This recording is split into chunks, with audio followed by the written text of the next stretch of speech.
के हामीले कहिले सोचेका छौं आजभन्दा 100औं वर्ष अघिको नेपाल वास्तवमा एसियाकै सबैभन्दा धनी र सुसंस्कृत राज्यहरूमध्ये एक थियो? सुन्दा अचम्म लाग्न सक्छ, तर यो बिल्कुल सत्य हो।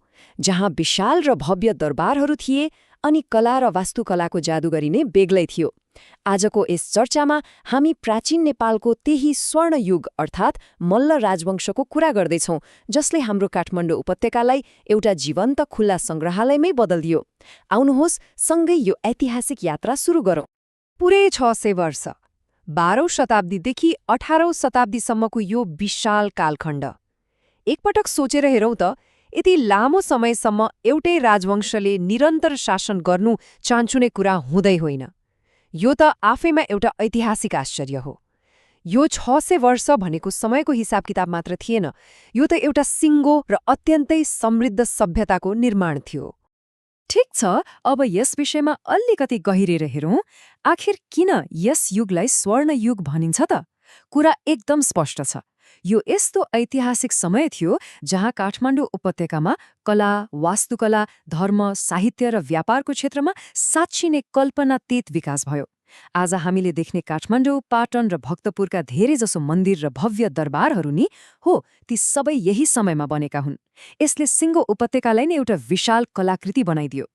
खण्ड 1 जग निर्माण, सुधारक र विस्तारवादी।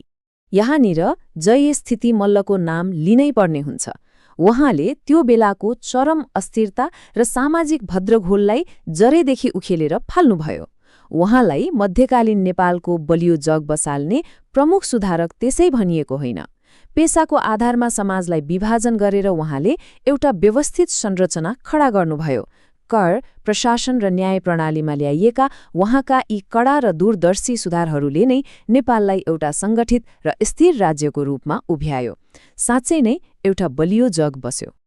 अनि जयस्थिति मल्लले बसालेको त्यही बलियो जगमाथि यक्षमल्लले एउटा विशाल साम्राज्य खडा गर्नुभयो। यक्षमल्ल एकदमै शक्तिशाली र विस्तारवादी शासक हुनुहुन्थ्यो। उहाँको पालामा राज्यको सिमाना मात्र फराकिलो भएन, बरु व्यापार र कडा प्रशासन मार्फत काठमाडौँ उपत्यकाले चरम आर्थिक समृद्धि पनि हासिल गर्यो। उहाँको शासनकालसम्म आइपुग्दा राज्य आर्थिक रूपले बलियो मात्र होइन, सांस्कृतिक रूपले पनि झनै धनी भइसकेको थियो। तर इतिहासमा यहाँनिर एउटा गम्भीर मोड आउँछ। यक्षमल्लको मृत्युपछि चालिएको एउटा सामान्य प्रशासनिक कदमले नै यो महान राजवंशको पतनको बिउ रोप्यो। राज्यलाई छोराहरूबीच काठमाडौँ, पाटन र भक्तपुर गरी 3 भागमा विभाजन गरियो। हेर्दा त यो एउटा साधारण पारिवारिक अंशबण्डा जस्तो मात्र लाग्छ नि, होइन र? तर पछि गएर यही विभाजनले मल्ल शासकहरूलाई नराम्ररी कमजोर बनायो र नेपालको इतिहासको दिशा नै सधैँका लागि मोडिदियो। खण्ड 2 पुनर्जागरणको उत्कर्ष, दूरदर्शी निर्माताहरू। अब यहाँनिर 2 फरक राज्यका 2 अत्यन्तै विशिष्ट र रोचक दृष्टिकोणहरू देख्न सकिन्छ। एकातिर काठमाडौँका राजा प्रताप मल्ल हुनुहुन्थ्यो, एउटा भाषिक र संरचनात्मक कुशाग्र बुद्धि भएको प्रतिभा। उहाँले हनुमान ढोका जस्ता भव्य संरचना बनाउनुभयो र बहुभाषिक शिलालेखहरू राख्नुभयो। अर्कोतर्फ पाटनका राजा सिद्धि नरसिंह मल्लले त परम्परागत काठको वास्तुकलालाई नै चुनौती दिँदै सम्पूर्ण रूपमा ढुङ्गाबाट बनेको अद्वितीय कृष्ण मन्दिर खड्याउनुभयो। यी दुवै आआफ्नो ठाउँमा मास्टरपिस थिए। उता भक्तपुरतर्फ हेर्दा त्यहाँका अन्तिम शक्तिशाली राजा रणजित मल्ल हुनुहुन्थ्यो। उहाँले भक्तपुरलाई परम्परा, साहित्य र नाटकको मुख्य केन्द्रबिन्दु नै बनाउनुभयो। उहाँको सम्पूर्ण ध्यान कला, सङ्गीत र विलासितामा केन्द्रित थियो। यो सुन्दा एकदम गजब लाग्छ, तर जतिबेला मल्ल राजाहरू कला र विलासिताको शिखरमा रमाइरहेका थिए नि, ठिक त्यही समयमा पश्चिममा एउटा नयाँ र शक्तिशाली राज्य बिस्तारै उदाइरहेको थियो। यस बिन्दुमा आएर एउटा गम्भीर प्रश्न उब्जिन्छ। यति भव्य कला र चरम आर्थिक समृद्धि भएको झण्डै 600 वर्ष लामो स्वर्णयुगको अन्त्य आखिर कसरी हुन्छ त? यति शक्तिशाली, सुव्यवस्थित र सांस्कृतिक रूपले धनी सभ्यता कसरी अचानक पतनको बाटोमा पुग्यो होला? खण्ड 3 विखण्डन र पतन, विभाजित घर। याद छ हामीले अघि राज्य विभाजनको कुरा गरेका थियौं? हो, पुस्तौं अघि रोपिएको त्यही विभाजनको कमजोरीले गर्दा काठमाडौँ, पाटन र भक्तपुर बीच निरन्तर आपसी लडाईँ र द्वन्द्व चलिरह्यो। बाहिरबाट जतिसुकै भव्य र सुन्दर देखिए पनि यो विभाजित घरभित्र एउटा विशाल कमजोरी लुकेको थियो जसले उनीहरूलाई भित्रभित्रै खोक्रो बनाइसकेको थियो। र यही आपसी कलह पश्चिमबाट उदाइरहेको नयाँ शक्ति अर्थात् गोर्खाका राजा पृथ्वीनारायण शाहका लागि एउटा सुनौलो अवसर बन्न पुग्यो। उहाँले यो फुटलाई आफ्नो रणनीतिक फाइदाको लागि अचूक रूपमा प्रयोग गर्नुभयो।